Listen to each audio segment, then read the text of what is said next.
Fala galera, professor Aires Barros, contigo aqui mais uma vez, agora com a lei de abuso de autoridade, tá? Uma lei aí cobrada em diversos concursos de guardas municipais, polícia civil, polícia militar, enfim, é uma lei bem abrangente aí e com certeza vai cair no teu concurso, tá? Nessa aula específica eu vou tratar de dois temas, um do sujeito ativo, tá? E outro, né, dos crimes em espécie, beleza? Para quem não me conhece, tá aqui uma breve apresentação. Caso você tenha interesse, tem aqui as minhas redes sociais, Instagram, com um errozinho aqui o meu YouTube e meu Facebook, tá? Sou agente penitenciário, sou servidor da Secretaria de Justiça desde o ano 2013, no qual fui aprovado aí em segundo lugar. Fui aprovado também no último concurso da Polícia Civil aqui do estado do Ceará, beleza? Sem mais delongas, vamos começar aqui o nosso conteúdo, Lei de Abuso de Autoridade, tá? A lei, ó, é de 65, Lei 4898, de 9 de dezembro de 65. Ela regula a representação e o processo de responsabilidade administrativa, são 3 processos, tá? Administrativa, civil e penal. 3, portanto, são os processos administrativo, civil e penal, nos casos cometidos por crimes de abuso de autoridade. Beleza? Vamos lá começar aqui pelo sujeito ativo. O teu material, ele tá mais completo, tá? Ele tá mais completo, tá mais recheado de informação. Aqui eu vou tratar basicamente da letra de lei, tá? Vou tratar aqui basicamente da letra da lei, explicar a letra da lei, beleza? Vamos lá, começar aqui, ó, pelo sujeito ativo. Se você observar, eu não vou seguir a ordem, tá? Até porque, ó, o processo, o direito de representação está lá no artigo 1º, artigo 2º, tá? O processo a partir do artigo 8º, a partir do artigo 7º. Vou tratar aqui, ó, do sujeito ativo. Quem é o sujeito ativo? O sujeito ativo é aquele que pratica o núcleo do tipo. O que é o núcleo do tipo, professor? O núcleo do tipo é o verbo. É aquele verbozinho descrito no preceito primário, descrito na tipificação legal. Portanto, o sujeito ativo, ó, pra cá. O sujeito ativo é aquele que pratica o crime. Pratica o crime. E ele pode ser sujeito ativo comum, e ele pode ser sujeito ativo comum, ou ele pode ser sujeito ativo próprio. Comum ou próprio. Se for comum, não exige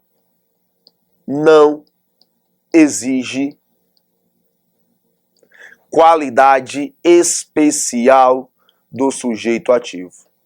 Não exige qualidade especial do sujeito ativo. Agora, se for próprio, exige uma qualidade especial do sujeito ativo. E aqui, ó, na lei, nós temos o seguinte conceito. Considera-se autoridade, para efeitos desta lei, quem exerce cargo, emprego ou função pública de natureza civil ou militar, ainda que sem remuneração, ainda que transitoriamente e sem remuneração. Vamos lá. Explicando. Só pode ser sujeito ativo desse crime a autoridade. Portanto, ó, exige uma qualidade especial do sujeito ativo. Apenas a autoridade é que pode ser sujeito ativo desse crime. Professor, e quem é a autoridade para fins dessa lei? Quem é a autoridade para fins dessa lei. Portanto, o sujeito ativo, ó, portanto, o sujeito ativo é uma autoridade.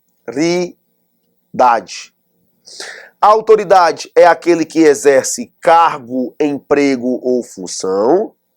É aquele que exerce cargo, emprego ou função.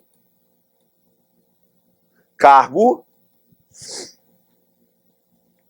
emprego ou função. Que ele pode ser de natureza civil ou militar, de natureza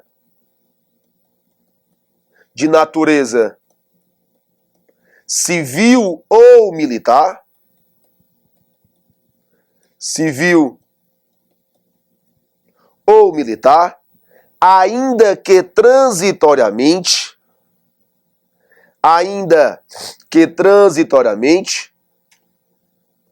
isso, pronto, ainda que transitoriamente, ou sem remuneração, de forma transitória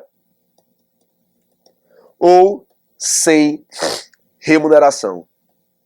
Ou seja, não é exigido para que você se encaixe no conceito de autoridade que você exerça aquele cargo de maneira efetiva. Não é exigido isso, tá? Não é exigido também que você receba alguma remuneração por conta do exercício do cargo. Quer ver um exemplo de autoridade transitoriamente e sem remuneração? O mesário do TRE. O mesário do TRE, ele é autoridade para fins penais.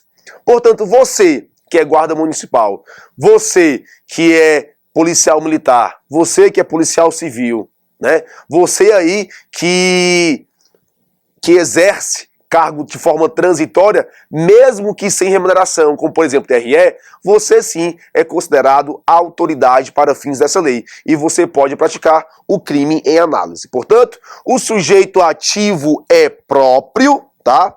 Aqui, ó, o sujeito ativo é próprio porque exige uma qualidade especial, que a qualidade é ser autoridade. Beleza? Vamos continuando, analisando aqui agora os crimes em espécie.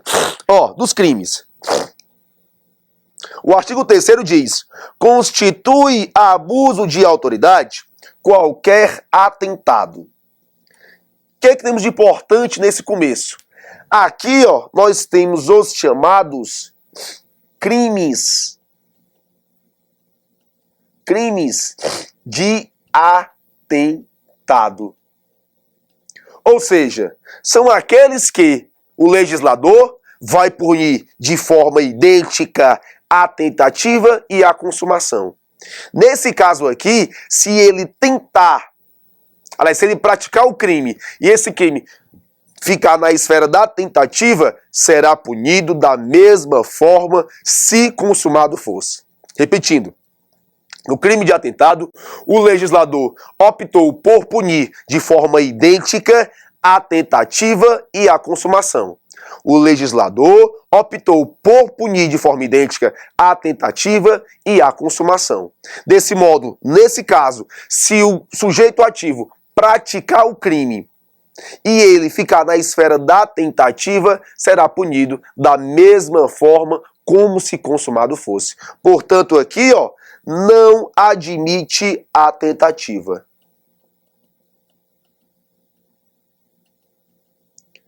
Não admite a tentativa. Beleza? Vamos lá. Constitui abuso de autoridade qualquer atentado. Qualquer atentado. Qualquer atentado. A liberdade de locomoção. A liberdade de locomoção. Sabemos que é nosso direito, né? Direito à locomoção, direito à liberdade. Se uma autoridade pública, sem observar as formalidades legais, se a autoridade pública, né, sem observar os requisitos legais, restringir a minha liberdade de locomoção, ela comete crime de abuso de autoridade. Tá? Temos aqui, portanto, como sujeito passivo a pessoa que sofre a sua restrição na liberdade. A pessoa que sofre a sua restrição na liberdade, ela é sujeito passivo desse crime. Tá? Temos aqui, ó, a inviolabilidade do domicílio. Inviolabilidade do domicílio. A Constituição Federal de 88, a Constituição Federal de 88, a CF de 88, traz exceções à inviolabilidade do domicílio. O que é que a Constituição Federal diz? O que é que a Constituição Federal diz? A Constituição diz o seguinte: a casa é o asilo inviolável do indivíduo. A casa é o asilo inviolável do indivíduo. Ninguém nela podendo penetrar, salvo, né? Aliás, sem o consentimento do morador. Portanto, ninguém pode penetrar, ninguém pode entrar sem o consentimento do morador. Salvo, aí ela traz as hipóteses, né? Em caso de flagrante delito, em caso de desastre, em caso de decisão judicial, essa aqui durante o dia e para prestar socorro. Portanto, ó, a casa é o asilo inviolável, ninguém nela podendo penetrar sem o consentimento, salvo nessas hipóteses. Portanto, nessas hipóteses aqui, ó, a autoridade pública pode ingressar no domicílio alheio sem o seu consentimento. E isso não vai configurar crime de abuso de autoridade. Portanto, a autoridade pode ingressar no domicílio alheio sem o consentimento do morador, se ocorrer uma das hipóteses previstas lá na Constituição Federal: flagrante delito, desastre, decisão judicial ou para prestar socorro. Recentemente, o STJ declarou como prova legal, caso onde policiais ingressaram na casa de um terceiro sem o consentimento do morador, porque eles sentiram cheiro de maconha. Os policiais sentiram cheiro de maconha e ingressaram na casa lá do morador. Nesse caso, o STJ declarou constitucional, declarou legal, e mesmo que não houvesse naquele momento um mandado de prisão ou uma ordem judicial. Por quê? Porque estávamos diante de um caso de flagrante, tá? Caso de flagrante. Beleza? Bora continuar. Vamos lá. Sigilo da correspondência, tá? Qualquer atentado ao sigilo da correspondência configura crime de abuso de autoridade. Um exemplo, né? Uma autoridade policial vai ingressar durante o dia na casa de um terceiro para executar ali uma ordem de prisão, só que além da ordem de prisão, ela pega a autoridade e abre as cartas lá do terceiro. Nesse caso, configura crime de abuso de autoridade, tá? Item D, liberdade de consciência e de crença e liberdade ao exercício do culto religioso. Qual é a diferença dos dois aqui, professor? Qual a diferença dos dois? Aqui, ó, na liberdade de consciência e de crença, né, é a liberdade ideológica. É a liberdade ideológica. Aqui, ó, há o efetivo exercício, a efetiva prática religiosa. Obviamente, né? Vai configurar crime de abuso de autoridade, tanto o atentado contra as ideologias referentes a determinada religião como ao exercício da prática religiosa, tá? Sendo um ou outro vai configurar o crime de abuso de autoridade. Item F, liberdade de associação. Liberdade de associação.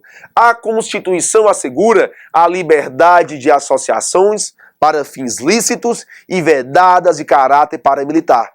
Repetindo, a Constituição Federal de 88,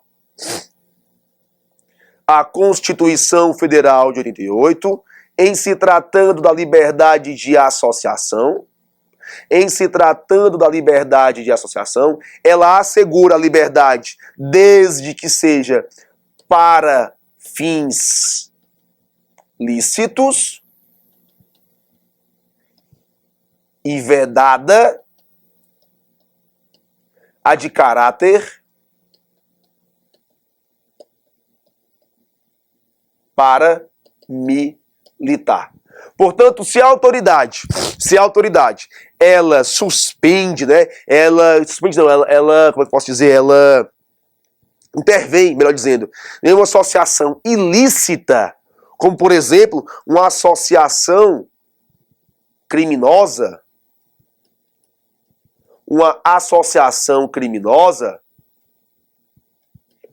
ou uma associação para o tráfico, obviamente isso não vai constituir crime de abuso de autoridade. Só vai constituir o crime de abuso de autoridade se a associação for lícita. Agora, se ela for ilícita, obviamente a autoridade deve intervir nessa associação, tá? Seguindo aqui. Aos direitos e garantias assegurados ao livre exercício do voto, tá? Aquele exemplo lá que eu dei do mesário do TRE, ele pode sim ser sujeito ativo desse crime, tá? Ao direito de reunião. Professor, qual é a diferença do direito de reunião para o direito de associação? Aqui, ó. No direito de associação,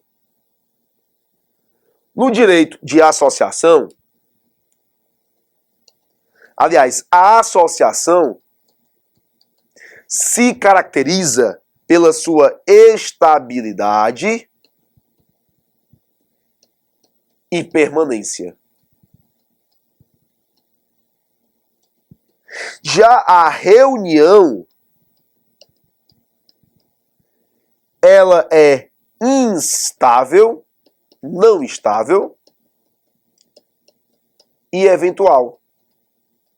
Basicamente aqui, ó, as duas, né, diferenças entre associação e reunião. Incolumidade física do indivíduo. Perceba que o legislador aqui, ó, falou de incolumidade física. Aqui não abrange a incolumidade, passa para cá, não abrange a incolumidade moral ou psicológica. Aqui, ó, não abrange a incolumidade moral ou psicológica. Caiu na sua prova moral ou psicológica, tá errado. Somente a física. Isso aqui, pessoal, se fundamenta, né? O fundamento consiste a época. Olha aqui a data da lei. 65. Obviamente que os caras da época não iam colocar a violência moral, né? Porque essa era a mais praticada devido ao regime militar ou ditadura militar, como você queira chamar. Mas, de fato, não abrange aqui a incolumidade moral nem psicológica. Seguindo, aos direitos e garantias legais assegurados ao exercício profissional. Saímos aqui do artigo 3º, partimos agora então para o artigo 4º. Olha o que diz o artigo 4º. Constitui também abuso de autoridade, o item A, ordenar ou executar medida privativa de liberdade individual sem observar sem observar as formalidades legais ou com abuso de poder. Primeira coisa, só quem pode ordenar medida privativa de liberdade é o juiz. Portanto, o sujeito ativo nesse crime aqui, ó, só quem pode ordenar é o juiz. No verbo ordenar, eu tenho como sujeito ativo o juiz. Agora, no verbo ó, executar, as autoridades. No verbo executar, as demais autoridades. Demais autoridades. Demais autoridades. E aqui ó, pode ocorrer de duas formas. Quando a ordem ou a execução for sem observar as formalidades legais, ou, aqui é outra situação, ou com abuso de poder. Dois exemplos. A autoridade policial, já com seu mandado de prisão, aliás, sem mandado de prisão, vai executar uma prisão de uma pessoa. Nesse caso, constitui crime de abuso de autoridade. Por quê? Porque não existe uma ordem legal do juiz competente para que aquela prisão seja executada. Portanto, uma autoridade policial que executa a prisão de alguém sem as formalidades legais, sem o mandado de prisão, sem a respectiva guia de recolhimento, ela comete crime de abuso de autoridade. Da mesma forma, eu tenho a modalidade praticada com abuso de poder. Nesse caso, você pode estar com um mandado de prisão, no entanto, se excede no poder. Exemplo, você usa a algema quando desnecessário. A algema só pode ser usado em caso, para evitar a fuga do preso, para resguardar a sua integridade física ou de terceiros, ou no caso de resistência, tá? Portanto, aqui pode ocorrer das duas formas. Com você, com o respectivo mandado, no entanto, quando você excede, pratica abuso de poder. O item B. Submeter a pessoa sob sua guarda ou custódia a vexame ou constrangimento não autorizado em lei. Pessoa sob sua guarda ou custódia. Nesse caso aqui, o sujeito passivo é próprio, tá? É próprio. Por quê? Porque exige da pessoa, exige que o sujeito passivo, esteja sob sua guarda ou custódia. E o vexame ou constrangimento é não autorizado em lei. Mas, professor, existe constrangimento autorizado em lei? Existe. O uso das algemas é um constrangimento. E quando cabível, nas hipóteses da súmula vinculante número 11, autoriza-se o uso das algemas. Colocar a pessoa em um corró de uma viatura também é um constrangimento. No entanto, quando possível e desde que observadas as formalidades legais, não vai constituir crime de abuso de autoridade. Tá? O item C, deixar de comunicar imediatamente ao juiz competente. Deixa eu fazer isso aqui, ficar melhor pra gente. Item C. Deixar de comunicar imediatamente ao juiz competente a prisão ou detenção de qualquer pessoa. Lá na Constituição Federal de 88, no seu artigo 5º, diz que a prisão ou detenção de qualquer pessoa deve ser comunicadas ao juiz, deve ser comunicada à família do preso ou pessoa por ele indicada. Aqui na lei, falou só do juiz. Constitui abuso de autoridade a não comunicação ao juiz. Perceba que a lei não falou em MP, a lei não falou em defensoria, não falou em família do preso, falou do juiz. Portanto, somente ao juiz. Não vai configurar crime de abuso se deixar de comunicar ao MP, à Defensoria Pública. Obviamente, isso pode constituir uma infração administrativa, mas abuso não. Tá? O item D.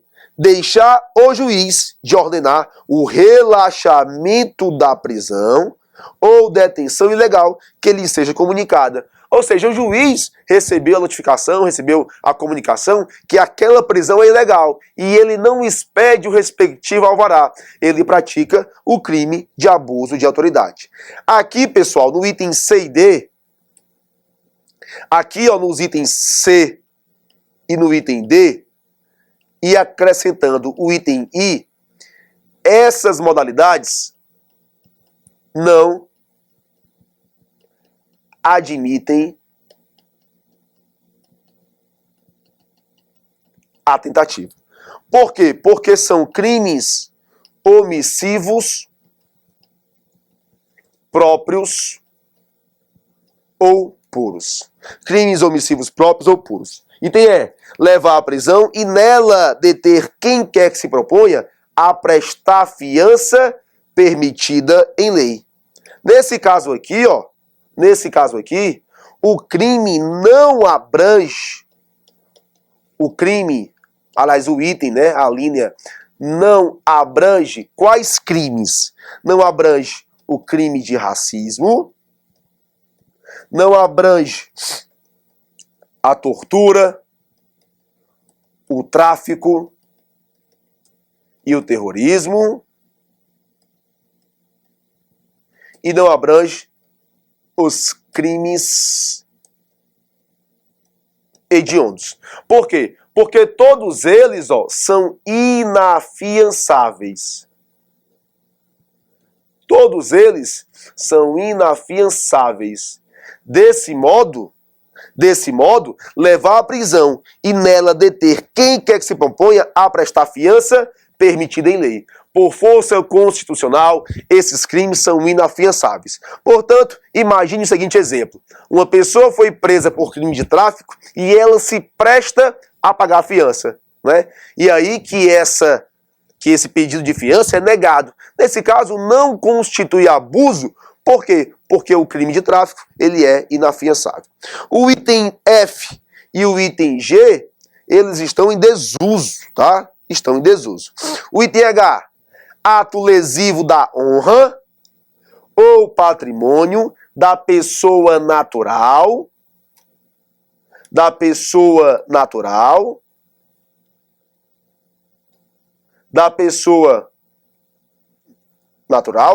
ou pessoa jurídica, quando praticado com abuso de poder, ou desvio de poder, ou sem competência legal. Perceba que aqui eu tenho como sujeito passivo pessoa física ou jurídica. Imagina só o seguinte exemplo. Policial militar, unido com uma busca e apreensão, apreender, por exemplo, notebooks de uma empresa, chega até a empresa, retira os objetos permitidos ali na busca e apreensão, no entanto ele se excede, ele começa a quebrar os pertences, os bens da empresa. Nesse caso ele cometeu também crime de abuso de autoridade, tá? E o item I, prolongar a execução da prisão temporária, da pena ou medida de segurança, deixando de expedir, olha a forma, deixando de expedir em tempo oportuno ou cumprir imediatamente a ordem de liberdade, tá? Lembrando que aqui, ó, ele só falou de prisão temporária, não falou de prisão preventiva, beleza? Ficamos por aqui. No próximo bloco, vamos falar dos procedimentos administrativos, do direito de representação e do processo civil e penal. Valeu, tamo junto!